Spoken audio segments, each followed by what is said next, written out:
What is up, FGO fans? Hope you're doing well. I don't know about you, but I've been blindsided by this. We are getting Guda Yamatai very early, at least a lot earlier than I thought we would get it.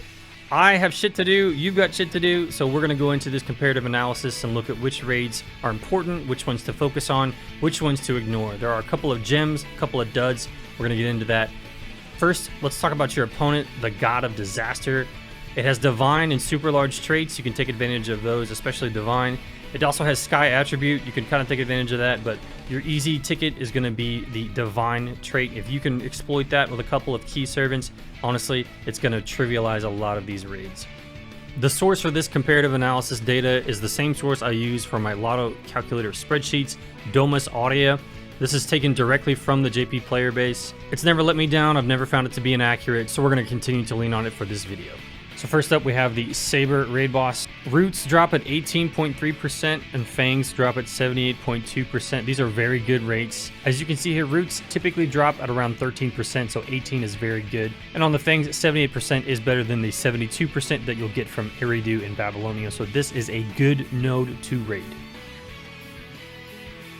Next up, we have the Archer raid boss.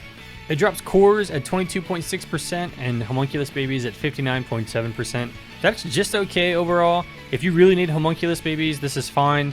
But if you need cores, this is not the way to go. Overall, the cores are slightly less than the best node in Olympus, while homunculus babies far outpace the best node that's in Salem. So overall, to me, it's an okay node. Just a heads up though, this boss will buff itself with guts at the start of the battle. Next up, we have the Lancer node. So this battle will start with 2 hits of Invincible on your opponent. The Bloodstones will drop at 22.5%, Lanterns at 57.8%. These are really good drop rates despite the potential headache for some players. Bloodstones far outpacing its free quest counterpart by nearly 4%, while Lanterns are 12% higher than the best node in Babylonia. Overall, a good node. Take note of the Invincible. If you're using multiple NPs, you may need to get creative. Otherwise, for most players, a couple of phase cards before the NP will do the trick.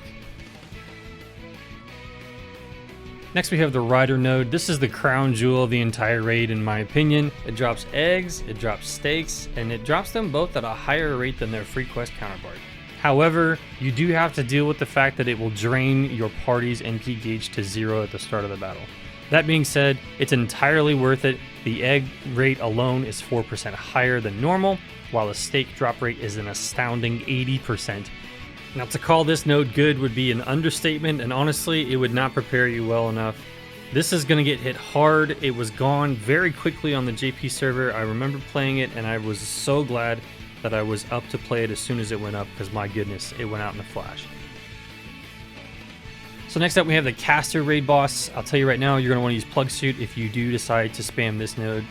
It can inflict buff block to your entire front line for 3 turns. It's a chance to do that, not guaranteed. However, you're still going to want to use Plug Suit because if you get stuck with it, it can be a very annoying time. The node itself drops Curse Beast Gallstones and bullets. The Curse Beast Gallstones do drop at a 4% higher rate here than their free quest counterpart. However, bullets drop lower here than in Anastasia. For that reason, plus the buff block for 3 turns, it's just not worth it to me. Unless you desperately need Curse Beast Gallstones and you think that I don't know.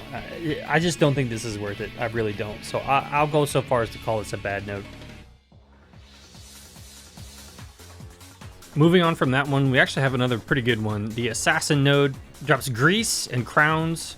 Now, the Grease drop rate isn't super astounding. It's honestly pretty much on par, coming in at 24.4% as opposed to 22.6% on its best free quest node. However, Crowns are looking very good here. If you need Crowns, this is the time. Crowns will drop at about 60% here as opposed to Atlantis. The best drop chance you're going to get is 41%, so this is very, very good. If you are looking for Crowns, look no further. This is a great spot to farm Crowns. And because of that, I'd say it's a good node. Last, we have the Berserker node. It's not a bad one. It drops Lanugos, it drops Ice. It drops them both at a better rate than their free quest counterparts. The boss also has a chance to give itself evade for 3 turns. Now, the Lanugos drop at about 2.5% better rate than their free quest counterpart, and Ice is about 4% better than its free quest counterpart, so it's a net positive node. It just isn't particularly awe-inspiring. If this is a node that you need one or both of these materials from, absolutely go crazy. It makes sense to use your AP refills here, and you won't have to worry about it evaporating like the egg node. But if you don't really need either one of these, this isn't one to get super excited about, and that's okay. That's going to happen sometimes. Overall, not a bad node, just kind of middle of the pack. It's fine.